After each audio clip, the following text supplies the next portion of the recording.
आपका स्वागत है आपके अपने YouTube चैनल महाअध्ययन में। वीडियो को लाइक करें और अगर अभी तक चैनल को सब्सक्राइब नहीं किया है तो जल्दी से कर दीजिए। आज हम करने जा रहे हैं हमारी 8th क्लास के लिए मैथमेटिक्स की वर्कशीट, जो कि हमारी वर्कशीट का नंबर है 19, डेट है 1 दिसंबर। हम कर रहे थे स्क्वायर रूट। आपको याद ही होगा, अब तक हम स्क्वायर रूट के बारे में काफी सारी बातें कर चुके हैं। इसी स्क्वायर रूट के बारे में आज हम और कुछ बातें जानेंगे। आप अच्छे तरीके से जानते हैं स्क्वायर रूट में अगर हम बात करें एक पिक्चर की जो कि एक स्क्वायर जैसी दिखाई दे रही है, तो एक स्क्वायर की अगर हमें एरिया दिया गया हो, इसका एरिया हमें पता हो और आपसे कहा जाए कि आप क्या इसकी लेंथ बता सकते हैं, क्या आप इसकी ब्रेड्थ बता सकते हैं, तो क्या आप बता पाएंगे? मैं आपको बताती हूं कि एक स्क्वायर का अगर एरिया निकालना हो तो हमारे पास उसका फॉर्मूला होता है साइड्स स्क्वायर। और आपको अच्छी तरीके से पता है स्क्वायर रूट का क्या मतलब होता है, किसी भी चीज का स्क्वायर निकालना। अगर हमने किसी भी चीज का स्क्वायर निकाल लिया तो इसका मतलब हमने स्क्वायर रूट निकाल लिया। तो अगर हमें 2 to 5 दिया गया है एरिया, अगर हम इसका स्क्वायर रूट निकाल लें तो मतलब हमें एक साइड पता चल जाएगी। और हम अच्छी तरीके से जानते हैं स्क्वायर की सभी साइड्स इक्वल होती हैं। अगर हमें एक साइड पता चल गई तो मतलब हमें कोई भी साइड पता चल गई। उसके बाद हम उसकी लेंथ ब्रेड्थ सब बता सकते हैं क्योंकि वो इक्वल हैं। तो चलो शुरू करते हैं।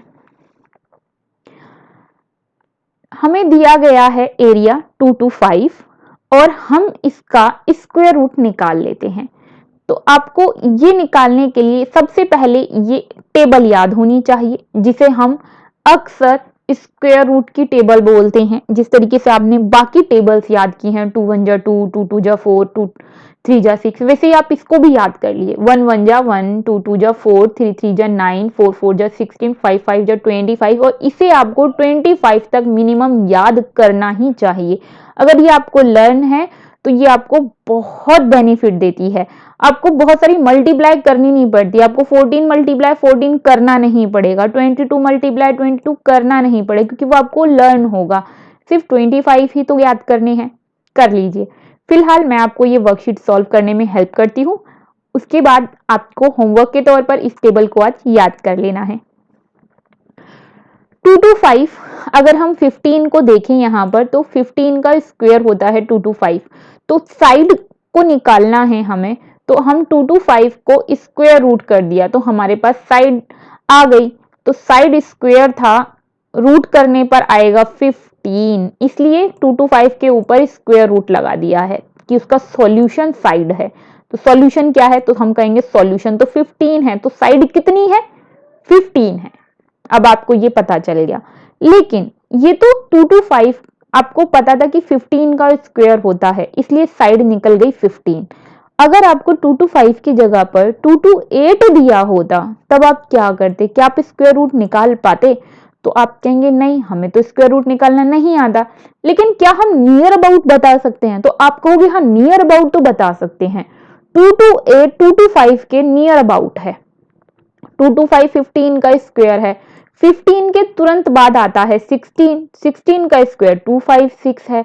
तो 2 to 5 और 256 की अगर हम बात करें, तो अगर ठीक से देखें इनमें से हम कहें कि कौन ज्यादा बड़ा है, तो हम कहेंगे 2 to 8 और 256 में से 256 बड़ा है। तो 2 to 8 किसके ज्यादा पास है, 2 to 5 के या 256 के? तो आप बोलोगे वो 2 to 5 के ज्यादा पास है, क्योंकि इन दोनों के बीच में 3 का डिफरेंस है, जबकि इन दोनों के बीच में काफी ज्यादा डिफरेंसेस है, नंबर्स बहुत सारे हैं। तो इसलिए ऐसी कंडीशन में हम क्या लिखेंगे? 2 to 8 है नियर अबाउट 15 स्क्वायर रूट, या सॉरी 2 to 8 का स्क्वायर रूट है नियर अबाउट 15, नियर अबाउट 15। ये जो मार्क है ना इसके बीच में लहर जैसा, ये निशान है जो आपको याद रखना है कि ये निशान जो है ये एस्टिमेशन का निशान है, एस्टिमेशन, साइन ऑफ एस्टिमेशन। तो लगभग लगभग 15। अभी आपको लग रहा होगा काफी ज्यादा हो गया, दिमाग के अंदर चीजें समझ आई या नहीं आई, तो हम फिलहाल ये सॉल्यूशन करते हैं। जब हम ये सॉल्यूशन करेंगे, सवाल 4 सवाल दिए गए हैं, इन 4 सम्स को करने के बाद आपको लगेगा कि हाँ आपको कुछ आ गया है समझ में। तो स्टार्ट करते हैं। 80 है, 80 की बात करें तो ये किसके नियर अबाउट होता है? तो अगर हम स्क्वायर की बात करें या स्क्वायर रूट्स की बात करें तो 8 8 जा 64, 9 9 जा 81, 8 8 जा 64, 9 9 जा 81, और 64 8 और 9 है, 8 और 9 के जो स्क्वायर हैं 64 80, इनके बीच में ही 80 आता है, 8 और 9 के बीच में आएगा 80। तो अब बताओ आप 80 64 के ज्यादा करीब है या 81 के? तो आप कहोगे 80 81 के ज्यादा करीब है, क्योंकि इन दोनों के बीच में सिर्फ 1 मार्क का डिफरेंस है, जबकि 64 और 80 के बीच में 16 मार्क्स का डिफरेंस है। तो अगर आपसे कहा जाए कि रूट 80 का क्या मतलब है, तो आप कहेंगे रूट 80 का मतलब है एस्टिमेशन 9, एस्टिमेट 9। तो आंसर हो गया 9।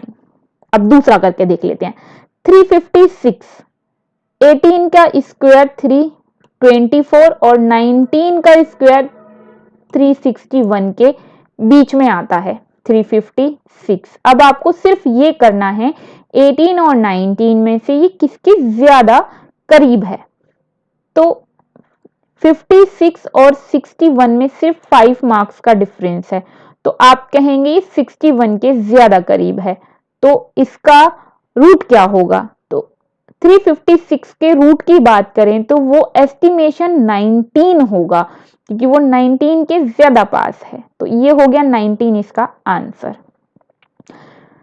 वहीं पर हमें एस्टिमेट निकालना है 509 का।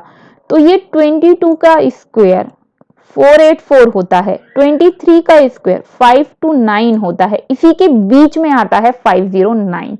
अब ये मैं तो फटाफट बता रही हूं आपको कि ये 22 23 के बीच में है, कि ये 18 19 के बीच में है। कैसे बता रही हूं? क्योंकि मुझे टेबल याद है, आप भी इस तरह से अगर टेबल याद कर लेंगे तो आप भी बहुत इजीली बता पाएंगे। तो आपको फटाफट वो टेबल आज याद करनी है। तो अब आगे बढ़ जाते हैं। 509 529 के ज्यादा पास है, इनके बीच में 20 मार्क्स का डिफरेंस है। जबकि 484 और 509 की बात करेंगे तो इनके बीच में डिफरेंसेस 30, इनके बीच में डिफरेंसेस जो है वो 20 से ज्यादा है, और क्योंकि ये 20 से ज्यादा और ये 20 है तो इसलिए 509 किसके पास है? तो हम कहेंगे अंडर रूट 509 एस्टिमेट 23। ये 23 के लगभग है, इसलिए इसका आंसर हो गया 23। ये 23। अब नेक्स्ट 6 to 8 कर लेते हैं। अब 6 to 8 किसके ज्यादा पास है? तो 25 का स्क्वायर होता है 625, 26 का स्क्वायर होता है 676। 6 to 8 इनके बीच में आता है, किसके ज्यादा पास है? तो हम कहेंगे 25 के ज्यादा पास है, क्योंकि 25 26 27 28 केवल इनके बीच में 3 मार्क्स हैं, 4 मार्क्स का डिफरेंस है, 4 5 मार्क्स का डिफरेंस जो मैं इजीली देखने पर ही पता चल रहा है। 4 5 भी नहीं, सिर्फ 3 मार्क्स का डिफरेंस है, 6 7 8। तो ये इसके ज्यादा पास है। तो अब आपसे पूछा जाए अंडर रूट 6 to 8 का मतलब क्या होगा, एस्टिमेट क्या होगा? तो आप बोलोगे अंडर रूट 6 to 8 का एस्टिमेट 25 होगा। ये निशान हमने एस्टिमेट का लगाया, फिर हमने लिखा 25, और यही हो गया हमारा आंसर। माय डियर स्टूडेंट्स, अब मुझे लगता है कि अभी आपको ये पूरी वर्कशीट समझ में आ गई होगी कि आज हमें एक्चुअली सीखा क्या या हमें सिखाया क्या गया। हमें एक्चुअली अंडर रूट एस्टिमेट लगाना सिखाया गया है। हमने आज एस्टिमेट सीखा है स्क्वायर रूट का। तो फिलहाल ये थी हमारी आज की वर्कशीट। अगर आप चाहते हैं महाअध्ययन की तरफ से आपको इसी तरह वर्कशीट के सॉल्यूशंस मिलते रहें, जिससे आपको वर्कशीट समझने में आसानी हो और साथ में होमवर्क करने में भी। तो उसके लिए ज़रूरी है महाअध्ययन चैनल चलता रहे। उसके लिए ज़रूरी है कि आपके चैनल पर लगातार लाइक्स, शेयर्स बढ़ते रहें और सब्सक्राइबर्स भी बढ़ते रहें। तो फिलहाल फटाफट से कर दीजिए वीडियो को लाइक और फ्रेंड्स के साथ शेयर। साथ में अगर आपने अभी तक चैनल को सब्सक्राइब नहीं किया है तो आपकी वीडियो के ठीक नीचे रेड कलर से लिखा हुआ है सब्सक्राइब, क्लिक कीजिए, उसका कलर चेंज हो जाएगा और लिखा होगा सब्सक्राइब। फिर मिलते हैं ऐसे ही वीडियोस के साथ, तब तक के लिए स्वस्थ रहें, खुश रहें, नमस्कार और धन्यवाद।